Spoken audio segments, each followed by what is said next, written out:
Welcome to my lockdown diaries. This is my humble attempt to document my experiences and thought as we move through these trying times.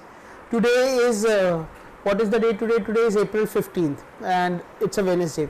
Now the thing is, nowadays we need to remind ourselves constantly what day and date it is, because for the past quite many days every day seems to be the same.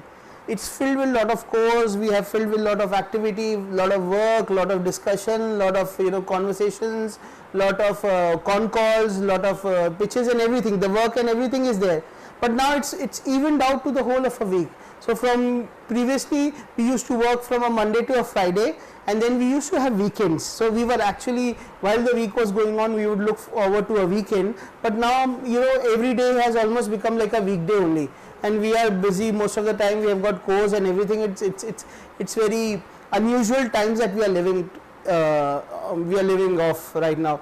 And yes, today is also it must be what, day 25 of the lockdown stuff, right? Today is April 15th, which technically would have been the end of the previous lockdown period, but which has been extended now. The idea that I just thought, there was a thought that was going through my mind, what if this lockdown, if it gets extended, which a lot of people are thinking that it would, how will it impact all of us? How will we need to adapt to all these, the changes that will come? How will our living change? How will our interactions change? How will our psychology change? How will what we eat change? How will it impact all the work that we do? What are the different aspects that we need to, we need to think over, we'll need to adapt, we'll need to change in our course of life.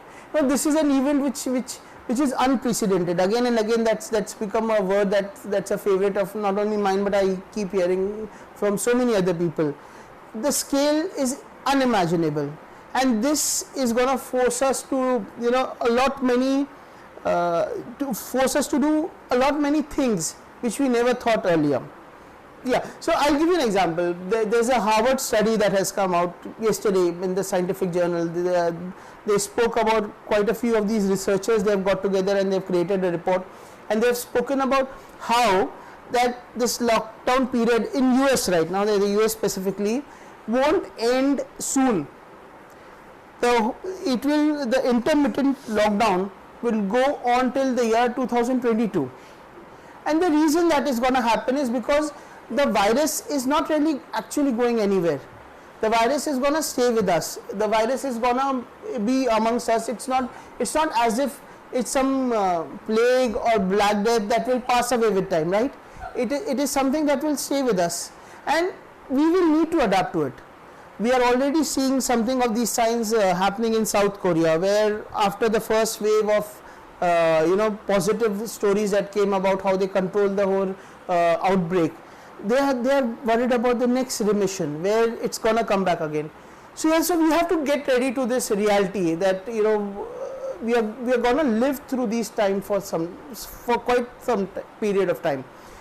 If you see all the big events that have happened, take the Spanish flu which happened in last century, it took 2 years for this whole thing to pan out, and at that time the world was not interconnected. Today, the way the world is interconnected, it becomes all the more difficult to control something like this. Something that is so easily spreadable, you might be able to control it in one zone or one district or one state or even one country, but there is no guarantee that it will not seep back into our thing. And this is a worry that we'll have to constantly live around. So coming to that fact, what will be the consequences of this thing? Let's do a what if scenario. We in management we always have these what if scenarios, and this happens, then what happens. So let's imagine for the argument's sake that this lockdown is going to extend for say 6 months or 8 months, or let's take it the best of, let's not go to 2022, let's think about say next year to 2021. What happens then? So how will it impact various segments? That's another factor we can talk about. But on a broader scale, this will have quite a major impact on our economies. First, what will happen?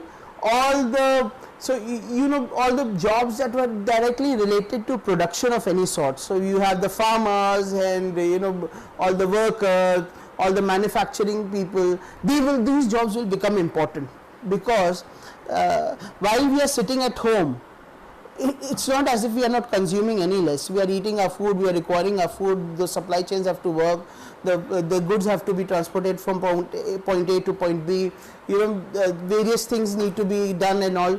Yes, essential stuff, but they will need to be done.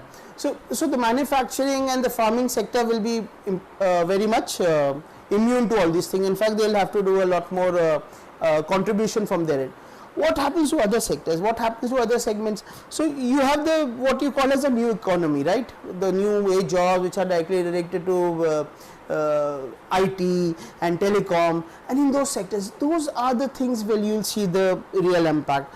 All those highbrow jobs which were paid, you know, the blue collar jobs as you call them, which were paid very highly, those will be the segments that will need to worry most. They will be the ones who will be most vulnerable in that sense.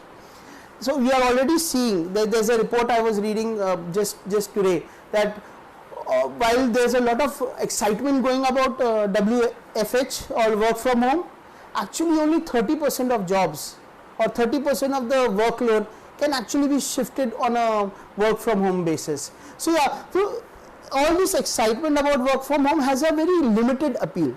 It has a limited appeal to only a small segment of workers, and which is we are just adapting in a short term. This is a short term thing that is happening. If it's stretched on a longer term, you're going to see the thing.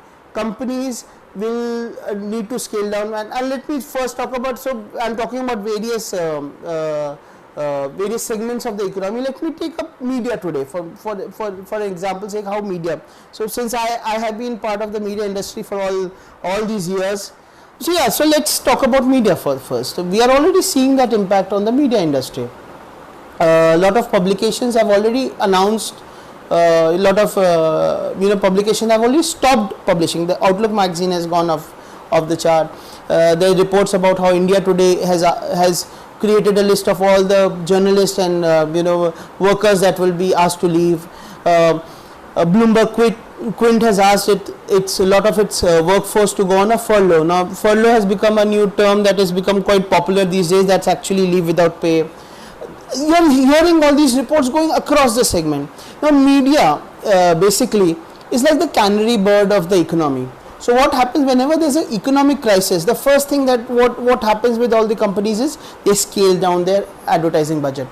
And what happens when they scale down the advertising budget? The first sector to be impacted the most is the media industry. And who's the poor journalists? The jholawalas are the one who come on the streets very soon.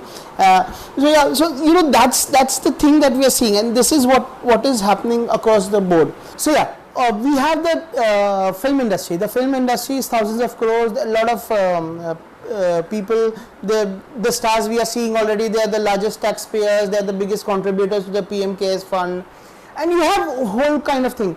But on the ground, the reality is very different. So yeah, so my father is from the industry itself. He has been a technician for almost over 5 decades now, and I know firsthand a lot of workers who are struggling on ground to make their ends meet. While there's a lot of these producers are talking about how we should help them and all, but this crisis is gonna exacerbate.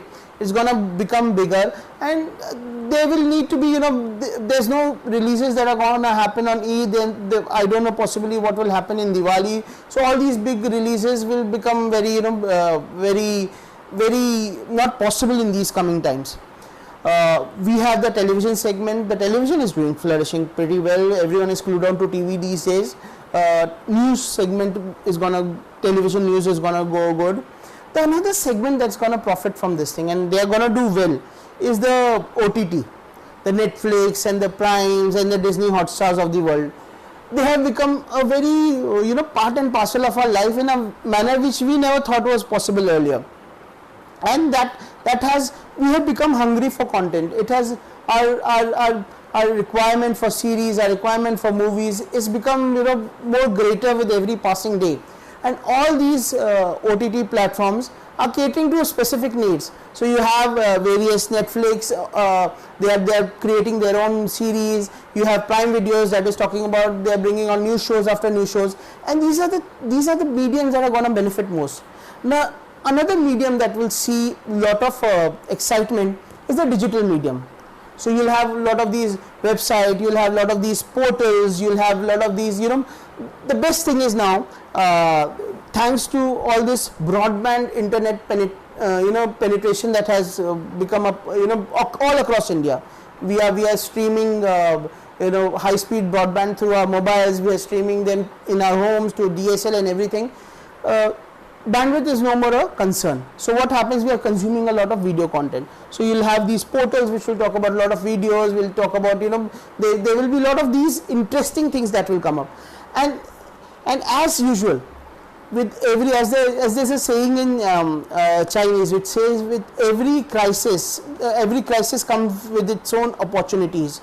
So while there will be a lot of upheavals in the old sector of the economy, the print medium and the television or the films medium, there will be new opportunities, new horizons which will arise in this thing. And what will this require from all of us? It will require adaptability. It will require us to make changes. So yeah, so like for instance, on my personal note itself, this lockdown diary is an attempt of my own to experiment and learn something new. The kind of challenges I face, I'm on the technical front, taking this video, putting them on my comp and then editing them. There's so many things that we are learning, and this is what we should be doing. We should be upgrading our skills on things that we have never done before. This is the time frame to start thinking about that thing. This is the time frame to start evolving. There are a lot of online courses which are available. As usual, I've been talking about how YouTube has become a great resource for everything. So we need to look at this in a manner of doing things that we didn't think earlier were possible. So yeah, these are some interesting thoughts that were there. One challenge or skill that I think which will completely baffle us in these days also is getting a decent haircut. We can't be great barbers, and that is something we all will be struggling still.